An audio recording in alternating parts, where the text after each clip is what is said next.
Well, somebody who's not an MVP, Uh-oh. Deshaun Watson.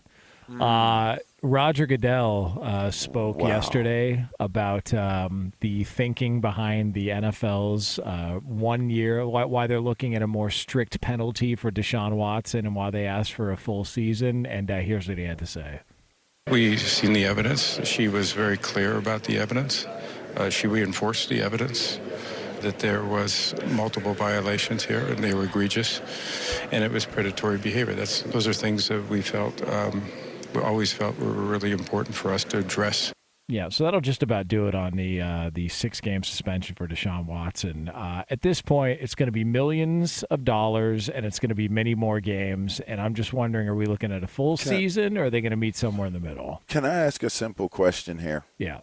If the commissioner of a company comes out and says predatorial behavior as it applies to the topic of conversation, am I missing something here?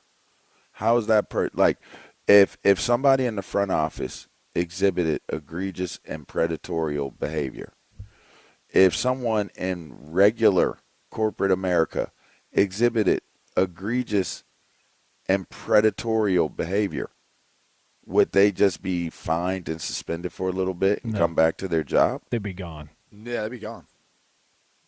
I just find that to be a tad bit interesting. Okay, that's all.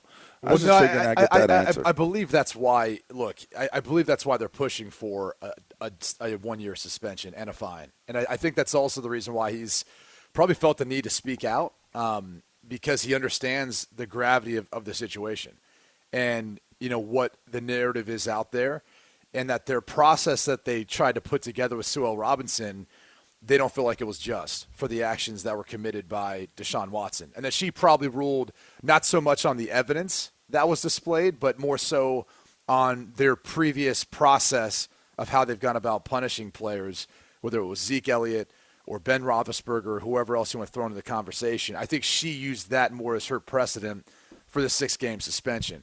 Whereas Roger Goodell and his team are like, no. Based on what she said about the evidence, clearly he violated the player conduct policy in an egregious way, and we want to make sure that he's punished for that.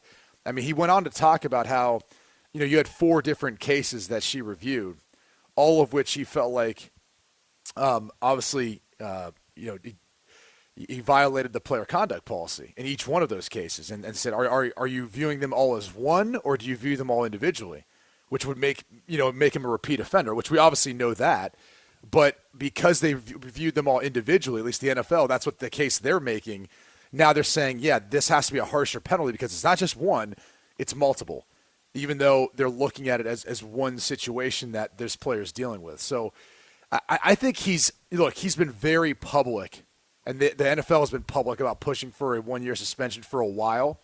But I also think that's in an effort to get him to settle. I do think there's still a chance that, when you have the commissioner who is appointing the person who's going to take over to make a decision on this, and he's basically saying publicly, a year, he's trying to get you to come to the table and say, okay, Uncle, I will do 12 games, I'll pay a $10 million fine, and let's cut it at that, and let's move past this.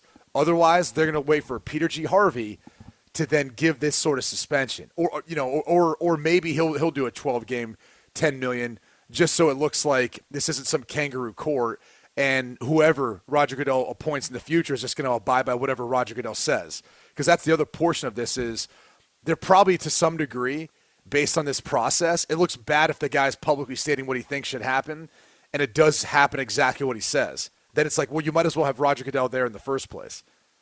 Yeah. You know what's bad is saying predatorial behavior in the public. Sounds awful. I mean, maybe I'm missing something here. He's 100% true, though. He's but 100% maybe right. am I missing something? Because when the commissioner of the league comes out and says predatorial behavior, I mean that should be like that's the Black Widow. That's the kiss of death. That's the long good night. Like I don't. Maybe I missed something here.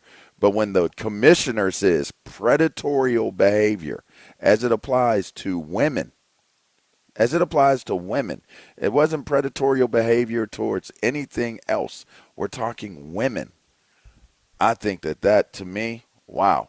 Once you've gone down that road, I almost feel like there's no coming back from that. Well, that seems to me to be an indicator that he's going to get whatever this punishment's going to be, and that might be Roger Goodell shooting up a flare gun saying, if there's another case of this or if he does this again, he's out for good. Like that this is like, here's your initial punishment. If he falls back to this or another one of these pops up down the road where he's there's another example of this or he goes on another one of these predatorial strings of behavior, he's gone for good.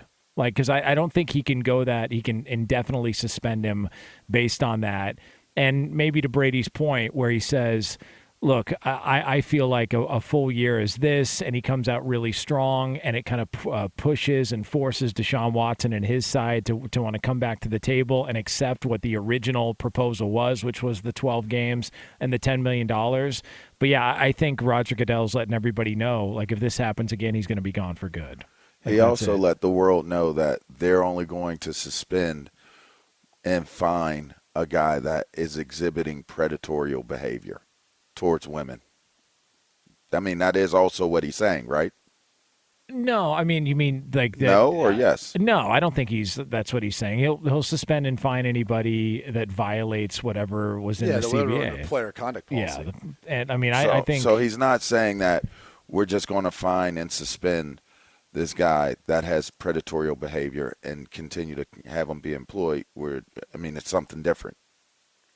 I guess I don't really understand what you're asking. I'm confused because if you're saying that this guy is exhibiting predatorial behavior, you're saying that this is only good enough or this is only serious enough to fine him and suspend him for 12 games.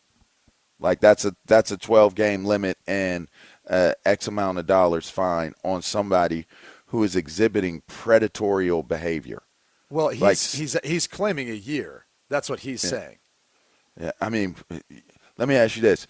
If you heard the commissioner say predatorial behavior and you knew it was towards women, how would you feel about him being in the locker room with you? Well, here's the reality is I said this earlier this week to you. Like, in these situations, this is where I look at it, and I always say this. If it was me, there's no place for you to be in the NFL. Like, that's how I would handle all this stuff. There's too much talent. There's too many other people who do things the right way. Now that's setting a and precedence. don't have these sorts of acts. That's setting a precedence. What you're saying right now is setting a precedence. Right, but that's how I've always felt about this is everyone wants to always make an exception because of the talent. And no one's going to dispute that Deshaun Watson's a ridiculously talented quarterback and can be a very successful quarterback. But the problem for me is if I'm in Roger Goodell's shoes or anyone else, else's shoes, there's another draft class coming in next year. There'll be free agents coming next. That team that he's on, whether it's the Browns, Texans, whoever, in this case, obviously talking to Deshaun Watson, they'll find a solution. Like, the Houston Texans are moving forward with Davis Mills. I don't know if he'll be anywhere close to as good as Watson. Probably not. But the reality is they're moving on. The Browns, they would move on. Like, that's how the league works. And so I personally never really understand when you have some of these heinous acts, and I get it, they're not criminal in nature, but to me they don't need to be because you've already set up the player conduct policy within a collective bargaining agreement.